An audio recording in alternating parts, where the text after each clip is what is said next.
The Vreth ambassador had been speaking for 40 minutes, and I was counting ceiling tiles. 214. Same as last session. His name was something I had learned to pronounce correctly 11 years ago and chosen, somewhere around year 3, to stop using. I called him the ambassador in my notes, my reports, my memory. A small thing. He had never noticed.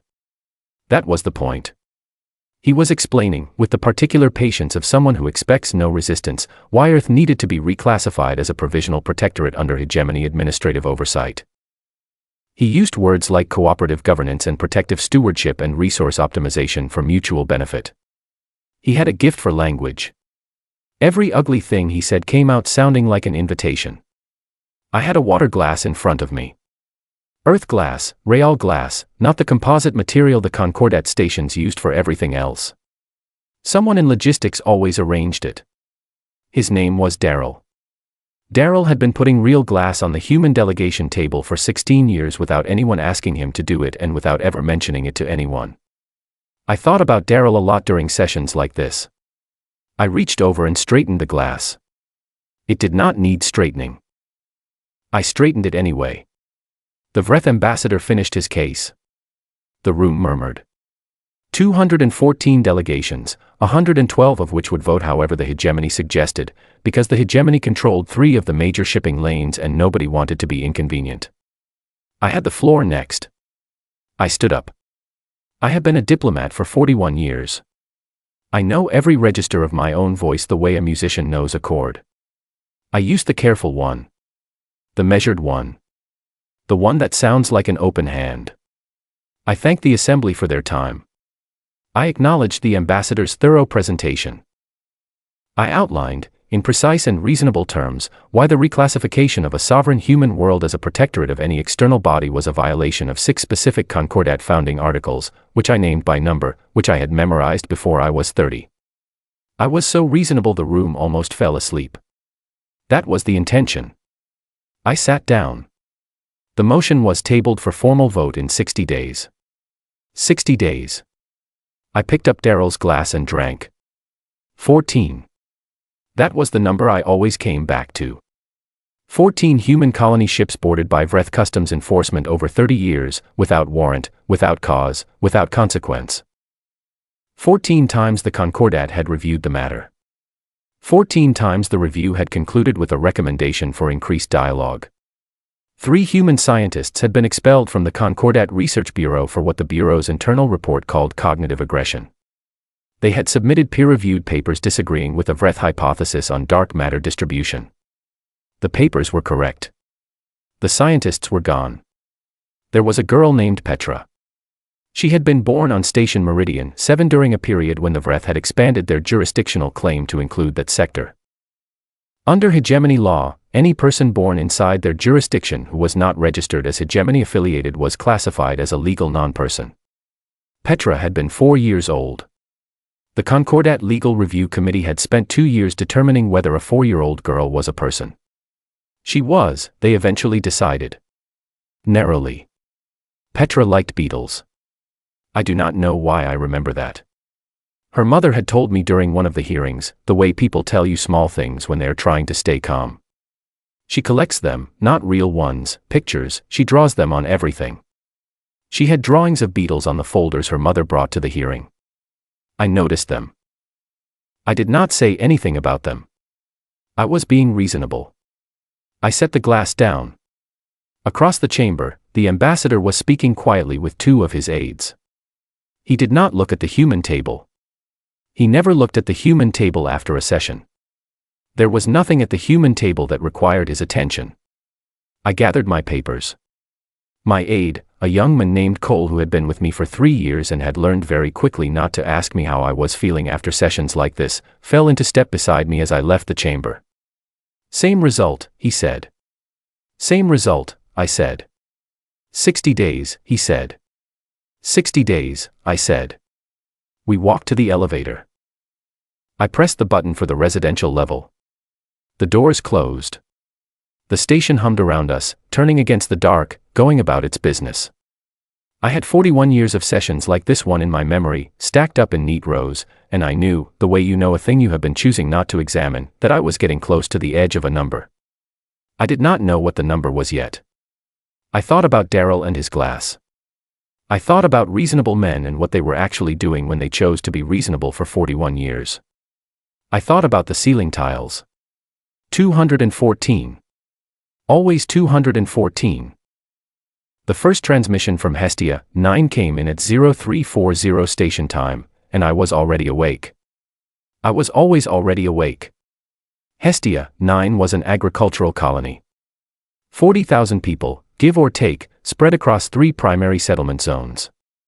They grew a grain called teff and a modified root vegetable that had no earth equivalent but tasted, according to everyone who had tried it, like a sweet potato that had never been disappointed by anything. They were quiet people. They had been out there for 22 years and they had built something real and they had never asked us for much. The transmission was automated. Emergency beacon, colony level. It gave coordinates and a distress classification and a timestamp and nothing else. I sat in my chair in the dark and I opened Concordat Emergency Protocol Manual, Section 7. I have read Section 7 so many times that I can recite it from memory. The pages are not worn because I keep it on a terminal now, but if it had been paper, the pages would have been worn. Step 1. Submit emergency contact form to the Concordat Security Council, filed under Colony Protection Clause 14b, wait for acknowledgement within 6 hours. I submitted the form. I waited. The acknowledgement came in 4 hours and 50 minutes. Automated. It told me my form had been received and assigned a case number. The case number was R7741G. I wrote it down. I have a notebook that is full of case numbers like that. Step 2. Submit supporting documentation including colonial charter, population census data, and a formal threat assessment from a registered Concordat security evaluator. There was only one registered Concordat security evaluator available to the human delegation.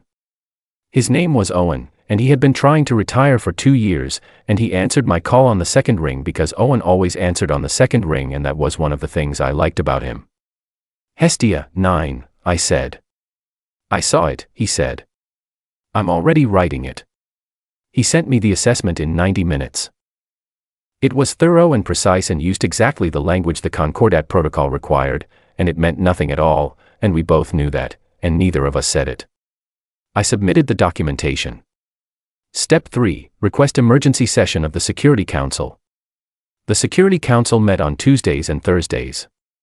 It was Wednesday. I submitted the request for an emergency session. The automated response told me my request would be reviewed at the next scheduled meeting. Thursday. On Hestia, 9, the second transmission came in at 1100. This one was not automated. A human voice, female, steady in the way people get steady when they are holding something very heavy and cannot put it down. Her name was Lena. She was the colony's communications officer. She gave me a situation report in precise language, and she ended it with a sentence that was not in that language. She said, "Please tell me someone is coming." I was already writing the next form. Form 7 Alpha 9er. Concordat Emergency Petition. Requires a signature from a Vreth Concordat liaison officer to be processed, because Hestia, 9 was in a sector that fell under shared Vreth Concordat jurisdictional oversight, a designation that had been agreed upon 11 years ago in a document I had not personally signed but that I had read at the time and had flagged 3 specific clauses in, and had been told by 4 different Concordat advisors that my concerns were noted. The Vreth liaison officer's office had been temporarily understaffed for 6 years. I submitted the form anyway. I submitted 19 forms over the next 12 days. Not because I believed they would work. Because I had learned, a long time ago, that when things go wrong, the record matters. What you did. When you did it. What response you received. The record is the only honest thing in a room full of reasonable people talking about procedures. Cole brought me food I did not eat and coffee I did drink, and he updated the case file, and he did not ask me how I was feeling. On day 14, the Security Council met and reviewed the emergency request and determined that the matter was under active assessment and that human delegation concerns had been formally noted. On day 16, another transmission from Lena. Shorter this time. The steady voice was still steady. That was the part that made it harder to listen to. She did not ask for anything in this one. She gave me numbers. How many of the 3 settlement zones were still operational? The number had changed since the last transmission. It was smaller. On day 19, a transmission came and that was not from Lena. The voice was young. Hard to place, could have been a teenager, could have been younger, the static made it difficult. The transmission lasted 11 seconds. No case number. No formal designation. Just 11 seconds of a voice that had clearly been waiting near a communications console for a long time, because when the connection opened, there was a pause before the words, the pause of someone who had not been sure anyone would pick up. Did they send someone? 11 seconds. That was all. I sat with my hand over my mouth for a while. Not crying. I have not cried at work since a very long time ago, and I have made a practical decision to keep it that way because crying takes time and I had forms to file. What I was doing was calculating. Cole came in at some point. I do not know what he saw in my face. Whatever it was, he did not ask. He sat down at his terminal and he began updating the case file. Cole, I said.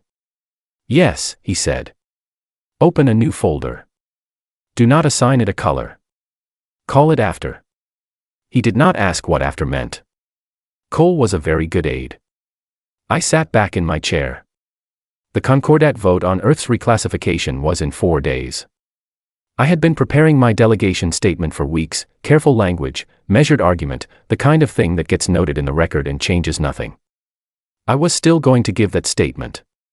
Some part of me was still going to be reasonable right up until the moment I was not. But I opened my personal contact list.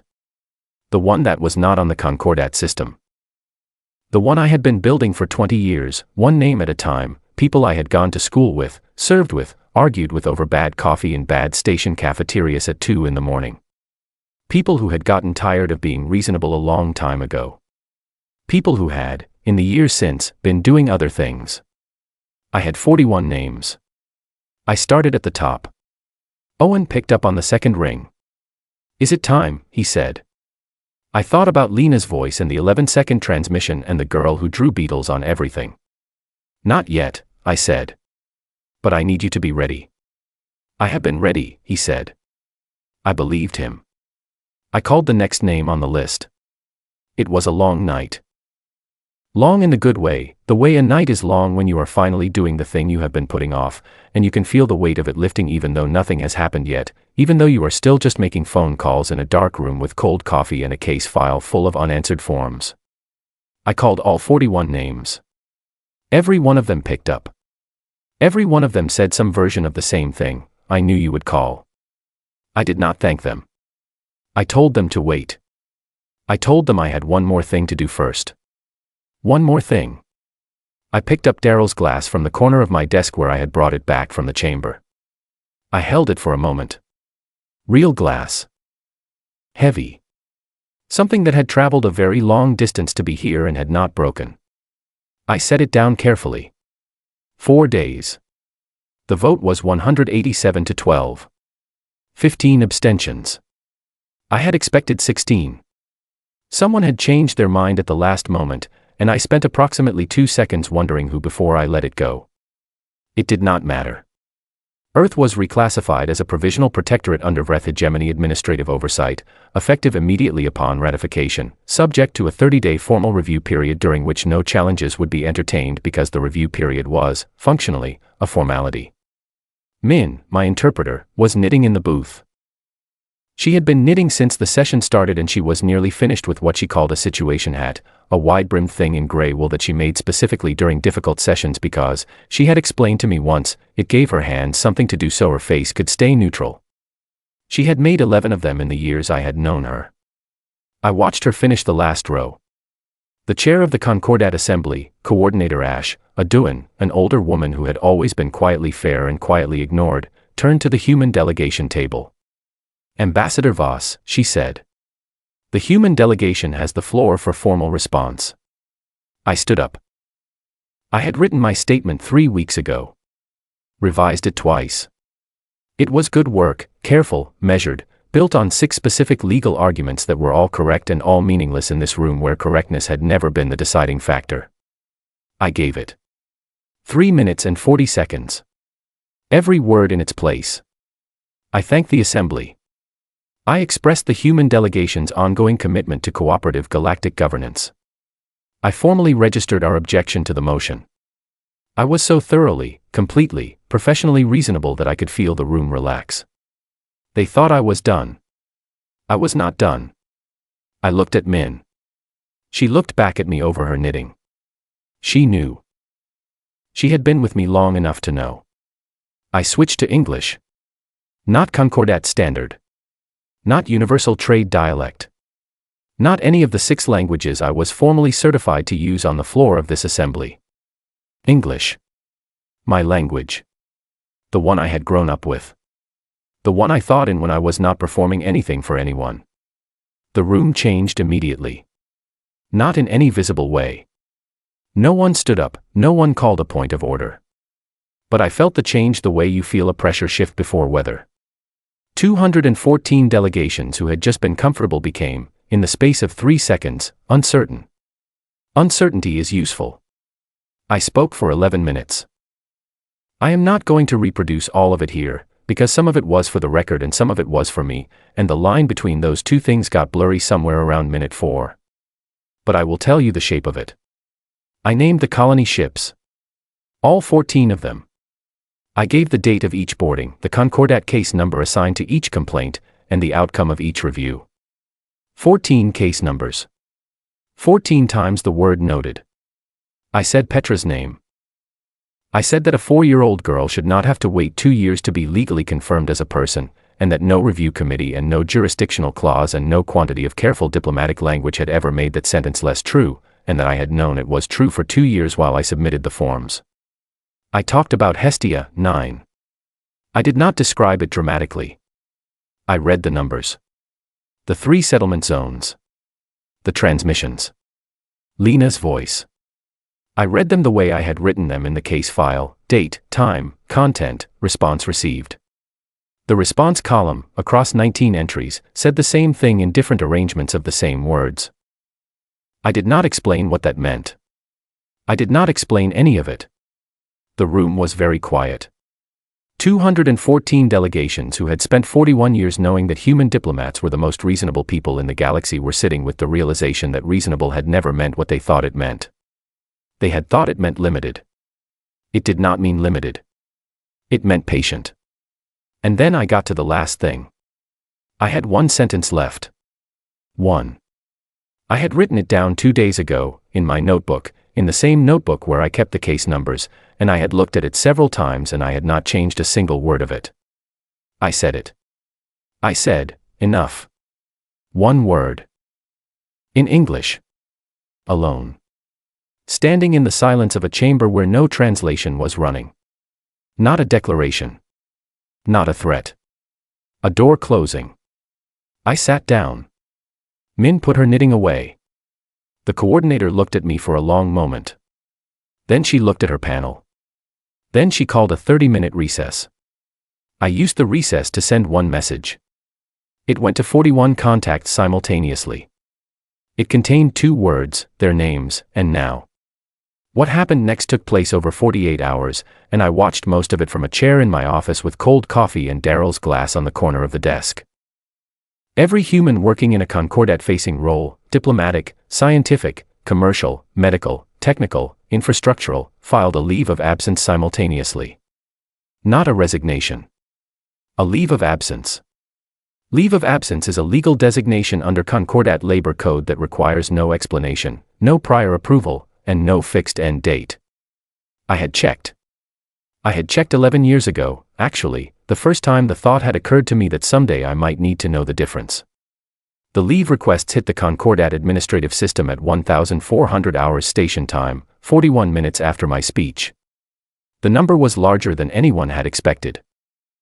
I do not think anyone had ever counted the humans. Not really counted them. They were there. They handled things. Things got handled. You do not count the air you breathe until the room gets smaller. The number was 412,631. Cole read it to me from his terminal.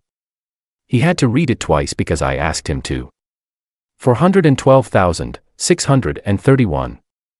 I wrote it down in my notebook, under the case numbers. The Concordat's administrative alert system generated a Level 1 alert for the first time in 32 years. The last Level 1 alert had been for a supernova in the rim sector. Cole showed me the alert notification. I looked at it for a moment. What is the Concordat's official response category for 400,000 people deciding they need a break? I asked. Cole thought about it. I do not think there is one, he said. No, I said. There is not. I drank the last of my cold coffee. Outside the window, the station turned. Stars did what stars do. The galaxy went about its business. For the first time in 41 years, it was doing it without us. Day 7 of the withdrawal, the Concordat Central Medical Exchange Network went into what the official notification called an unplanned maintenance period. The Medical Exchange Network was the system by which 46 member species shared pharmaceutical research, surgical protocols, and emergency medical data across the Concordat's 83 inhabited sectors. It had been running continuously for 29 years. It had been maintained, updated, and administered by a team of 11 humans based out of a station called Relay 4, a station so unglamorous and so important that most Concordat officials could not have told you where it was. All 11 of them had filed leave of absence on day 1. Cole brought me the notification on day 7, along with my coffee and a small succulent I had apparently left in his office by accident and which he had been keeping alive for me. He set both on my desk. I had 3 plants. 2 succulents and something leafy I had been given as a gift by the Duan delegation 8 years ago and had never managed to identify. The leafy one was doing very well. I did not know why. I had done nothing special for it. It simply persisted, which I had come to find admirable. I watered all 3 while I read the maintenance notification. Are they asking for help? I said. Not officially, Cole said. Officially they are managing the situation. And unofficially? He handed me a second document. A private message, flagged through the Duan delegation's channel. They were using the Duan as an intermediary, which told me something about how the Concordat was reading the room. The message asked, in careful indirect language, whether human technical staff might be available to consult on the medical exchange situation. I set the message down. I picked up the succulent. I checked whether it needed water. It did not. I put it back. Not yet, I said. Cole wrote it down. Cole wrote everything down. It was one of the things that made him excellent at his job. By day 14, the list had grown. The Concordat's translation archive, 87 years of accumulated diplomatic documents, treaty language, and cross-species legal precedent, had a human maintenance component that nobody had documented anywhere because it had simply always been handled. The component was now flagged as inaccessible, pending access credentials that belonged to a woman named Nora who was currently on leave and not required by any law to respond to credential requests. A navigation routing system that served 12 mid-tier sectors had begun issuing what the technical notification called inconsistent directional advisories, which meant, when you followed it to its practical conclusion, that ships following Concordat-issued routes were arriving at the wrong places. A research station in the outer band had a bioscience project that required daily human oversight, something about the biological sample's response to specific atmospheric conditions, and the project had now been in unsupervised status for 2 weeks. I read all of these at my desk while I watered the plants. The leafy one needed a little extra. I gave it some. The Duan coordinator, Ash, requested a direct communication with me on day 17. Not through official channels.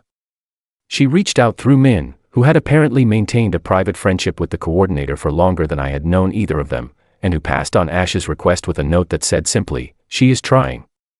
I accepted the call. Ash appeared on my screen looking the way she always looked, composed, careful, eyes that missed very little.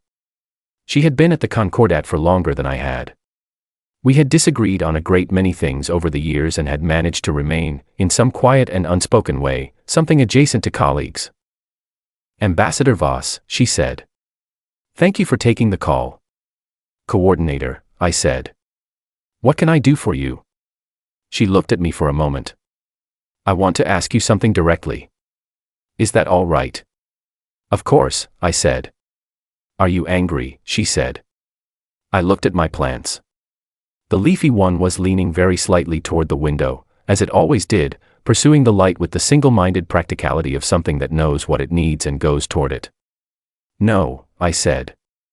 We are done. Those are different things. She was quiet for a moment. I let the quiet sit. I voted against the motion, she said.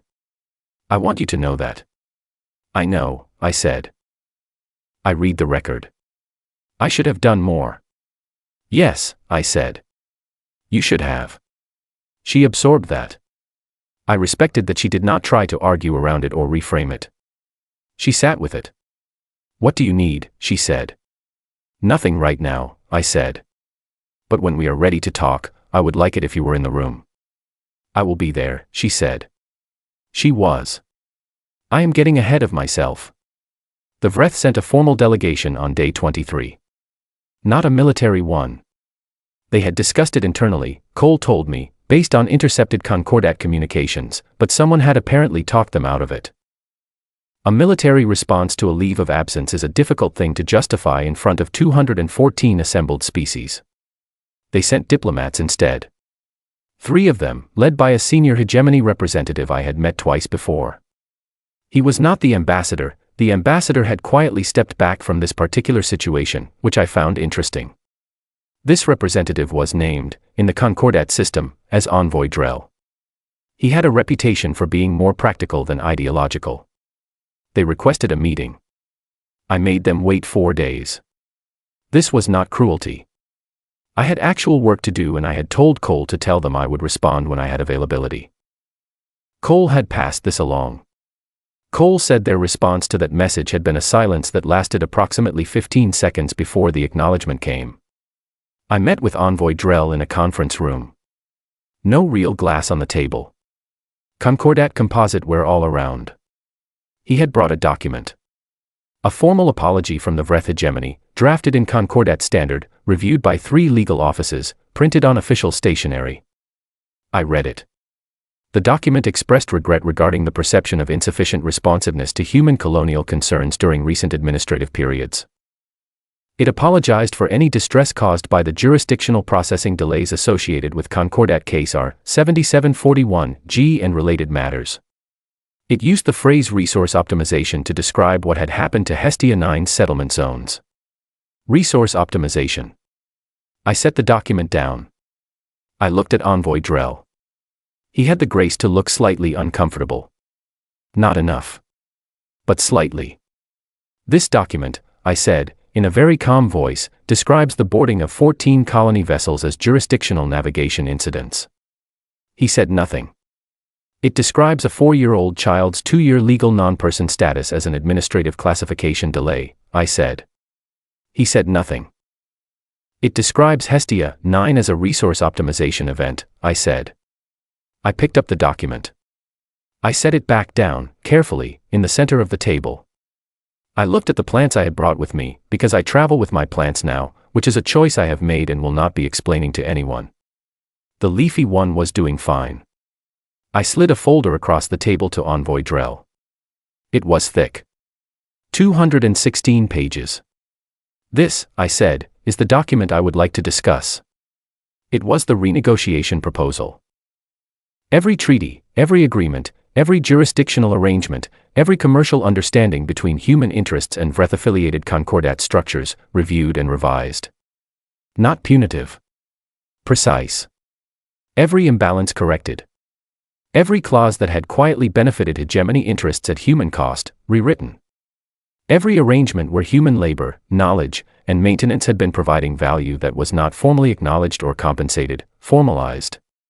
It was, in total, a correction. Not a conquest. A correction. Drell opened the folder and looked at the first page. This will take months to review, he said. Yes, I said. It will. The Concordat cannot function at current capacity during this withdrawal period. No, I said. It cannot. He turned another page. You knew, he said. Not accusing. Almost impressed. You knew how much was dependent on your people and you never. We never leveraged it, I said. Yes. For 41 years. He looked at the folder.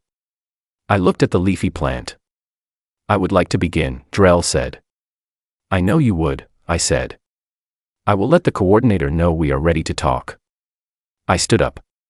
Cole appeared from the corner where he had been sitting very quietly the whole time, in the way Cole sat quietly during meetings, and he held the door. I paused on the way out. Envoy Drell, I said. He looked up. I want you to understand something, I said. This is not what happens when humans are angry. This is not a war. This is not a threat. I picked up my leafy plant. This is what happens when humans are tired, I said. We are not the same thing. I walked out. Behind me, I heard him turn another page. 3 years later, I was sitting in the same chamber. Same ceiling. 214 tiles. I had stopped counting them a while back, somewhere around month 4 of the renegotiation period, sometime between the 47th session and the 52nd. I had simply stopped needing to count. The ceiling was the ceiling. It had not changed. I had. The chamber looked the same. The coordinator sat in the same chair. The delegations filled the same seats. The interpreters sat in their booths. Min was in hers, but she was not knitting. She had not brought her knitting in 8 months. She said she did not need it as much anymore. I had noticed. I had not said anything. What had changed was not visible, exactly. It was more like a temperature change. A shift in the way species moved in the corridors outside the chamber, the way they occupied space near human delegation members. A new awareness that had settled into the bones of the place like something that had always been there but had required a significant event to become conscious. The awareness was this: humans were not soft. They had never been soft. They had been making a choice. Yara was at the delegation table. She was 26 years old and she had come up through the Concordat diplomatic track's newest cohort, the one that had started after the renegotiation, the one operating under new terms that now required actual reciprocity in the placement and compensation of human personnel across Concordat structures. She had grown up knowing the outcome of the previous 41 years.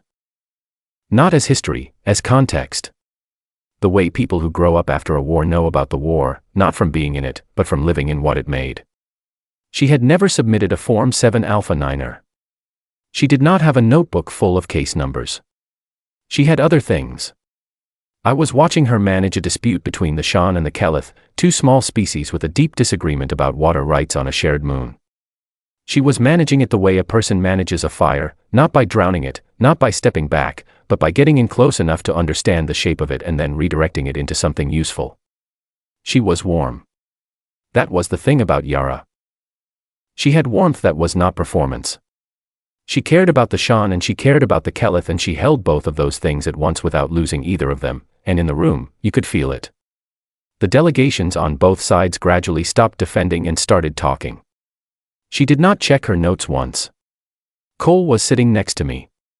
He was not my aide anymore. He had his own portfolio now, 2 sectors over, and he was very good at it. He had come to this session as a courtesy, because it was my last one, and because Cole was that kind of person. She is good, he said quietly. Yes, I said. She reminds me of. Do not, I said. He did not. He smiled instead. The Shan-Kelith dispute resolved in 4 hours. Yara walked out of the secondary chamber with both delegations looking like they had reached something rather than given up something, which is the difference between a good outcome and a settlement that falls apart in 3 years.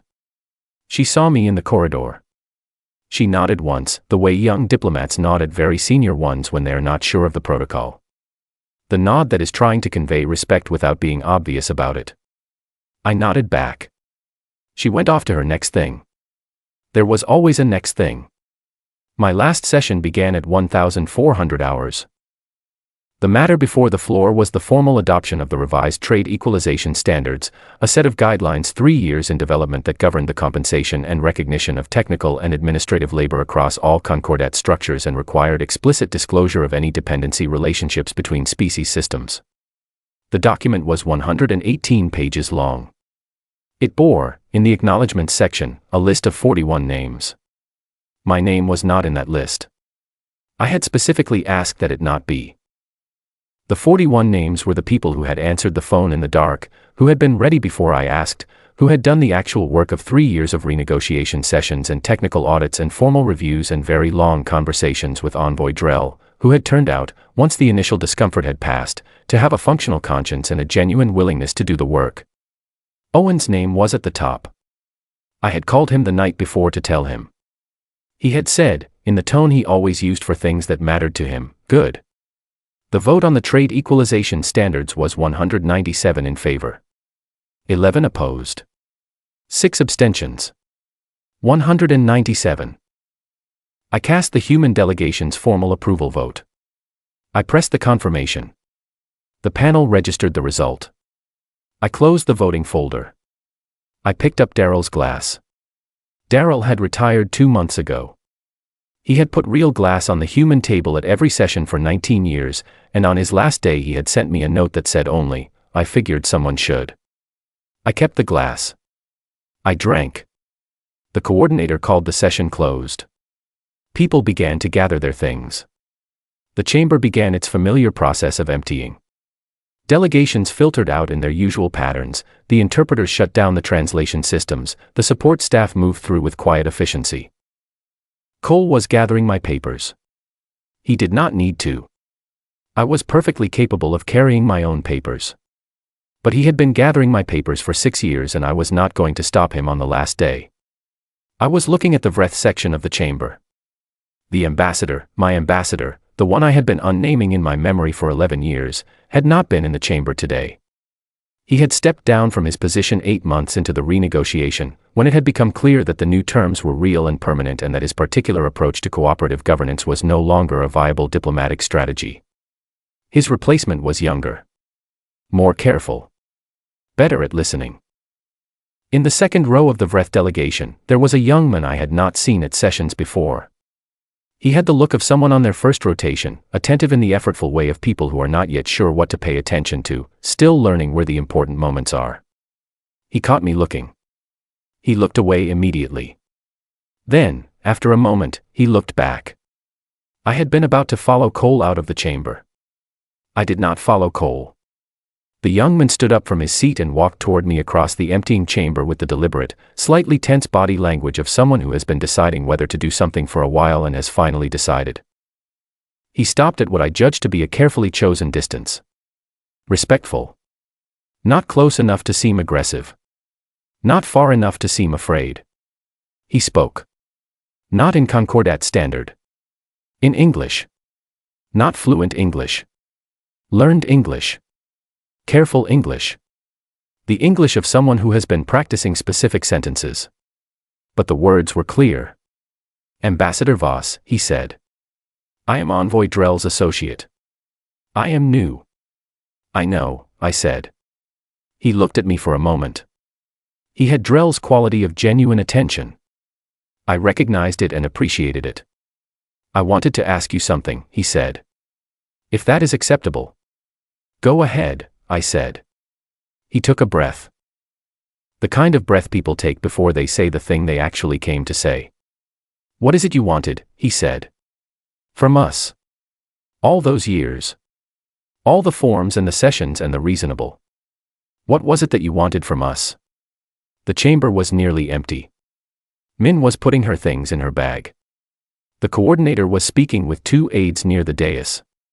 Cole was standing near the door with my papers under his arm, patient as he had always been patient, not watching us but aware of us in the way Cole was always aware of everything. I looked at this young man who had learned English specifically to ask me this question, and I thought about the 41 years it covered. The notebooks full of case numbers. Lena's voice on a transmission.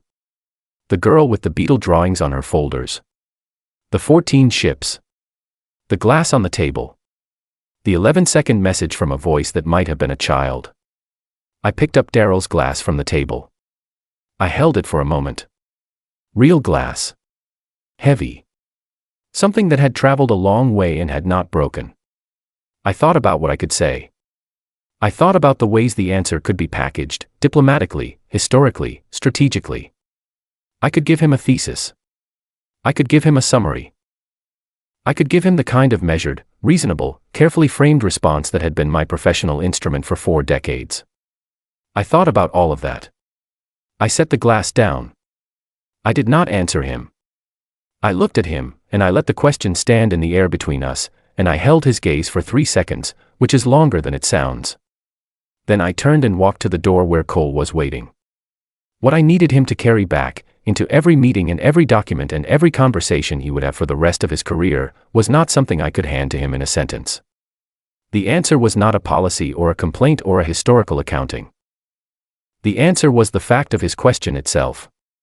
That he had asked it. In English. In this chamber. On this day. After everything that had preceded it. 41 years of sessions. 41 years of reasonable. 14 case numbers. The form that required a Vreth's signature to process and the office that had been temporarily understaffed for 6 years. Petra. Lena. The 11 seconds. The 41 names. The 197 votes. The answer to his question was all of that, and if I had said it out loud, I would have taken it from him. I would have given him a sentence to hold instead of a weight to carry. And the weight was the thing that would do the work. Cole held the door. I walked through it. The corridor outside the chamber was bright and busy, people moving in the purposeful way of people who have many things to do. A galaxy I had spent decades learning to read. Going about its business the way it always had. Somewhere on a station I did not know the name of, Petra was 14 years old and had never had to wait for anyone to decide she was a person. Somewhere in the outer band, a bioscience project was running with full human oversight, the atmospheric conditions calibrated correctly, the samples developing the way they were supposed to develop. Somewhere on a moon I had never visited, 2 small species were working out an agreement about water rights that might actually hold. And somewhere behind me, in an emptying chamber, a young man with careful English was standing next to a table with a water glass on it, holding a question I had left open on purpose. That was the part no one would write about. Not the speech, not the leave of absence, not the renegotiation. Not the 197 votes. Those things were in the record. They would be studied and cited and argued over for a long time. The part no one would write about was what happened after a species that had been patient for 41 years was finally heard. They went back to being patient. But it was different now. The galaxy knew what the patience was made of. It knew the distance between choosing not to act and being unable to act. It knew, in the slow and permanent way that things become known, that the kindness had never been weakness and the reasonableness had never been limitation, and the forms filed in the dark at 0340 station time were not the behavior of a species that could not do otherwise. They were the behavior of a species that had decided. Until it decided differently. I pressed the button for the ground floor. The door closed. The elevator hummed. Outside the windows, the station turned, and the stars did what they always did, and the galaxy went about its business, and I rode down in the quiet with Daryl's glass in my hand and the leafy plant under my arm, heading toward nothing in particular, in no hurry at all, for the first time in 41 years. That was enough. That had always been enough. I just had to wait until it was time to say so.